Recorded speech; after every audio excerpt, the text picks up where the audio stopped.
आप देख रहे हैं इंडिया टाउन न्यूज, भारत की बात। नमस्कार, आप देख रहे हैं इंडिया टाउन न्यूज और मैं हूं आपके साथ मर्सी। स्वागत है आपका हमारे खास बुलेटिन राजधानी सरकारधानी में, जहां हम आपको छत्तीसगढ़ की महत्वपूर्ण खबरों से रूबरू कराएंगे।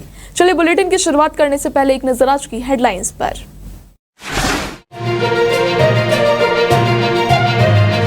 मुख्यमंत्री ने दिखाई तीर्थ दर्शन योजना को झंडी, 780 श्रद्धालु हुए शामिल।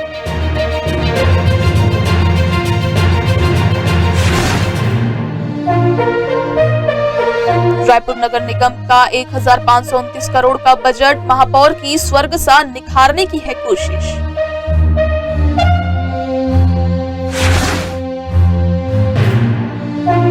भोरमदेव महोत्सव का हुआ समापन, उप मुख्यमंत्री ने उपद्रवियों पर कार्रवाई की बात।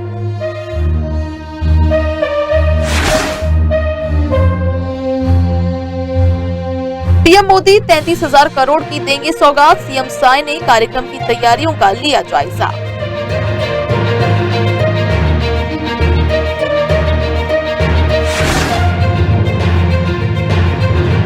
बीजेपी महामंत्री संजय श्रीवास्तव का बयान, भूपेश बघेल पर किया कटाक्ष।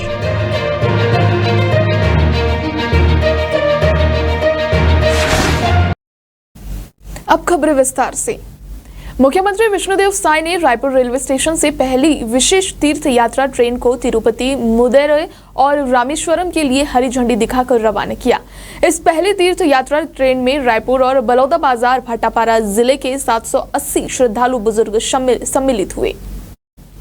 इन लोगों के लिए यह यात्रा केवल धार्मिक अनुभव नहीं बल्कि सम्मान और स्नेह का प्रतीक बन गई है। बुजुर्गों की वर्षों अभिलाषा पूरी हो गई है जब विष्णुदेव साय ने मुख्यमंत्री दर्शन योजना का शुभारंभ किया। इस मौके पर मंत्री लक्ष्मी राजवाड़े भी मौजूद थी।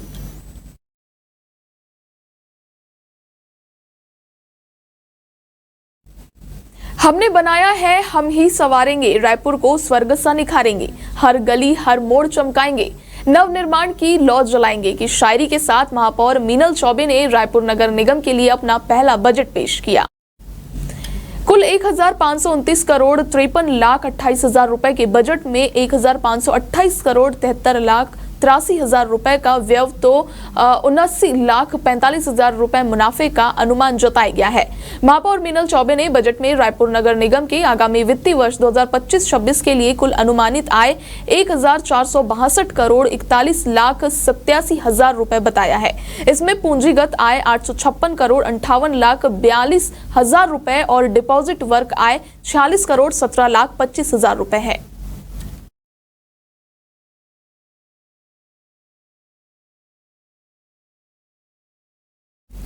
जन गायक राकेश शर्मा और छत्तीसगढ़ी गायक कलाकार अभिनेता अर्जुन शर्मा की मोहक प्रस्तुति के साथ 29वें भोरमदेव महोत्सव का समापन हुआ। इस अवसर पर मौजूद उप मुख्यमंत्री विजय शर्मा ने आयोजन की छवि को नुकसान पहुंचाने वालों पर कार्रवाई की बात कही। मुख्यमंत्री विजय शर्मा ने बताया कि पहली बार भोरमदेव क्षेत्र के विकास के लिए केंद्र सरकार से 146 करोड़ रुपए की स्वीकृति हुई है। इसके साथ ही उन्होंने बताया कि भोरमदेव क्षेत्र का विकास किस तरह से होगा। विजय शर्मा ने महोत्सव के पहले दिन उपद्रवियों द्वारा कुर्सी तोड़ने पर नाराजगी जाहिर करते हुए कहा कि इस तरह संपत्ति नुकसान करने वाली बात मुझे बेकार लगी है।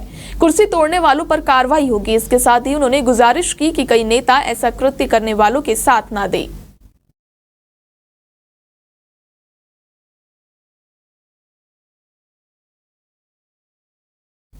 प्रधानमंत्री नरेंद्र मोदी के 30 मार्च को बिलासपुर जिले के बोदरी तहसील स्थित ग्राम मोहभट्टा में प्रस्तावित विशाल जनसभा की तैयारियों का मुख्यमंत्री विष्णुदेव साय ने कार्यक्रम स्थल पर पहुंचकर जायजा लिया। उन्होंने कार्यक्रम से जुड़ी सभी महत्वपूर्ण व्यवस्थाओं, मुख्य मंच, हेलीपैड, ग्रीन रूम, सांस्कृतिक मंच, हितग्राहियों और विशिष्ट अतिथियों की बैठक व्यवस्था आदि का गहन निरीक्षण किया। सीएम साय ने बताया कि इस ऐतिहासिक आयोजन में प्रधानमंत्री नरेंद्र मोदी लगभग 33,000 करोड़ के विकास कार्यों की सौगात देंगे। इनमें पीएम जनमन योजना के तहत विशेष रूप से बिरहोर, बैगा और पहाड़ी कोरवा जैसी जनजातियों के लिए संचालित योजनाएं शामिल है, जो छत्तीसगढ़ के आदिवासी अंचलों के विकास को नई दिशा देगी।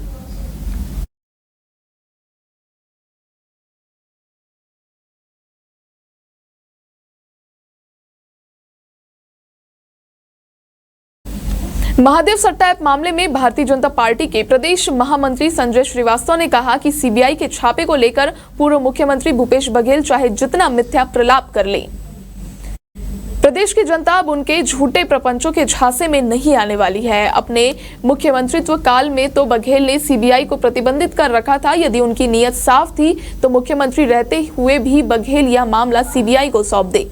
भाजपा प्रदेश महामंत्री श्रीवास्तव ने कहा कि प्रदेश में कांग्रेस की भूपेश सरकार एक ऐसी सरकार के तौर पर जानी जाती रही है जो अपने ही राजस्व पर डाका डालने का काम करती रही और सरकारी खजाने की लूट को संरक्षण देती रही है। बघेल यह याद रखे कि महादेव सट्टा ऐप ही सिर्फ एक मामला नहीं है, ऐसे अनेक घोटाले हैं जिनमें बघेल की जवाबदेही बनती है। शराब को जमीन घोटालों के साथ ही डीएमएफ घोटाला भी जांच के दायरे में है।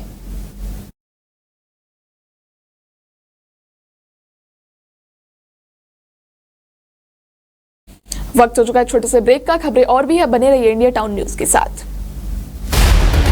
अब खबर आपकी उंगलियों पर, हर खबर पर हमारा नजरिया। इंडिया टाउन न्यूज, भारत की बात। म्यूल अकाउंट मामले पर पुलिस ने बड़ी कार्रवाई करते हुए करीब 101 लोगों को गिरफ्तार किया है। रायपुर रेंज आईजी अमरीश मिश्रा के निर्देशानुसार साइबर रेंज और रायपुर पुलिस की संयुक्त कार्रवाई में म्यूल अकाउंट धारकों को अलग अलग जगहों से पकड़ा गया है। इससे पहले 98 आरोपियों की गिरफ्तारी की जा चुकी है। बता दें कि पुलिस ने हाल ही में करीब 250 म्यूल अकाउंट धारकों के खिलाफ एफआईआर दर्ज की थी। जांच में करीब 1.5 करोड़ के लेन देन की जानकारी मिली थी। लगातार 30 घंटे तक चली इस कार्रवाई में लगभग 200 से अधिक पुलिस अधिकारी कर्मचारी शामिल रहे। गिरफ्तार आरोपियों के खिलाफ देश के विभिन्न राज्यों के थानों में 930 रिपोर्ट दर्ज है, जिसमें आरोपियों ने पीड़ितों से 1.5 करोड़ रुपए की ठगी की है। आरोपियों के खातों में ठगी की रकम 1 करोड़ रुपए को होल्ड कराया गया है।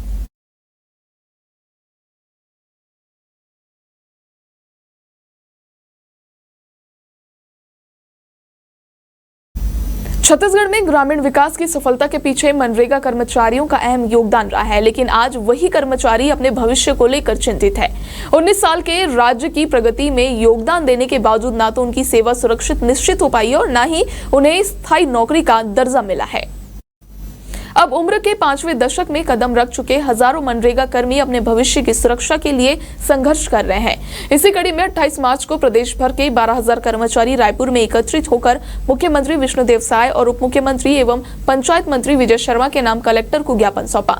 दरअसल प्रदेश भर में मनरेगा कर्मचारी लंबे समय से सेवा स्थानीकरण और वेतन संबंधी समस्याओं को लेकर आवाज उठा रहे हैं। पिछले 5 महीने से वेतन नहीं मिलने के कारण कर्मचारी आर्थिक तंगी से जूझ रहे हैं। बच्चों की स्कूल की फीस, बुजुर्ग माता पिता की दवाइयां, घर का किराया और रोजमर्रा की जरूरतें पूरा करना भी मुश्किल सा हो गया है।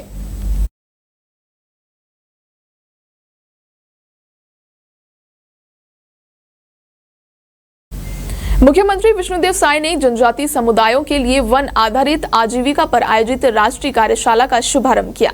1 दिवसीय कार्यशाला में राष्ट्रीय स्तर के विषय विशेषज्ञ वन आधारित आजीविका और सतत वन प्रबंधन जैसे विषयों पर चर्चा की जाएगी। मुख्यमंत्री विष्णुदेव साय ने अपने संबोधन में कहा कि जनजातीय समाज का वन से गहरा रिश्ता है। उन्होंने इस आयोजन के लिए वन एवं जलवायु परिवर्तन मंत्रालय और नीति आयोग का आभार व्यक्त किया।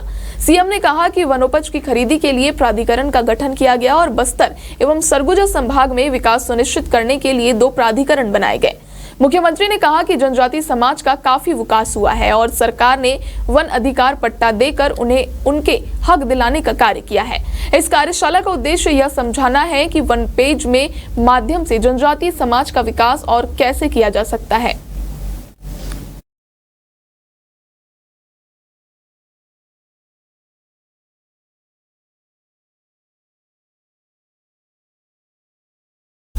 दुर्ग से नया रायपुर होकर आरंग तक जाने वाली 92 किलोमीटर से ज्यादा लंबी ग्रीनफील्ड 6 लेन सड़क का काम 30 जून 2026 तक पूरा हो जाएगा। काम पूरा होने के बाद इसे ऑपरेटिव होने में 1 या 2 महीने और लग जाएंगे, इसलिए लोगों को इस 6 लेन के लिए 1.5 साल और इंतजार करना पड़ेगा। यह जानकारी केंद्रीय सड़क परिवहन मंत्री नितिन गडकरी ने लोकसभा में दुर्ग सांसद विजय बघेल के आंतरिक प्रश्न के उत्तर में दी है। मंत्री गडकरी ने बताया कि दुर्ग से आरंग तक 92 किलोमीटर लंबे 6 लेन ग्रीनफील्ड राजमार्ग का निर्माण कार्य अभी जारी है। दुर्ग जिले में यह सड़क 40.70 किलोमीटर की बन रही है। इस प्रोजेक्ट के पूरा होने की संशोधित तिथि 30 जून 2026 निर्धारित की गई है।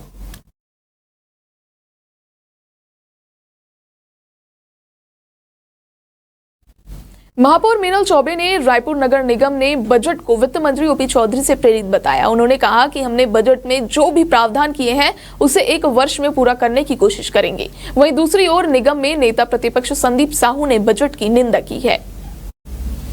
बोतरा महापौर मीनल चौबे ने अपना पहला बजट पेश करने के बाद मीडिया से चर्चा की। उन्होंने कहा कि बजट में हर वर्ग, हर समाज के लोगों के लिए कुछ न कुछ प्रावधान किया गया है। थर्ड जेंडर के लिए हमने गार्डन बनाने का प्रावधान किया है। वहीं निगम के नेता प्रतिपक्ष संदीप साहू ने बजट की निंदा करते हुए कहा कि गौ संरक्षण के लिए गौ अभ्यारण्य बनाने का कोई प्रावधान नहीं है। मच्छरों के उन्मूलन के लिए पर्याप्त प्रावधान नहीं है। तालाबों के संरक्षण के लिए कोई विशेष व्यवस्था नहीं है। कांग्रेस पार्षद आकाश तिवारी ने कहा कि ट्रिपल इंजन की सरकार में विश्वास की कमी है जो इतना कम बजट पेश किया है। उन्होंने कहा कि इस बजट में कोई नई बात नहीं है। निगम की बीजेपी सरकार के पहले बजट से स्पष्ट हुआ कि कथनी और करनी में अंतर है। बजट फेलियर साबित होगा।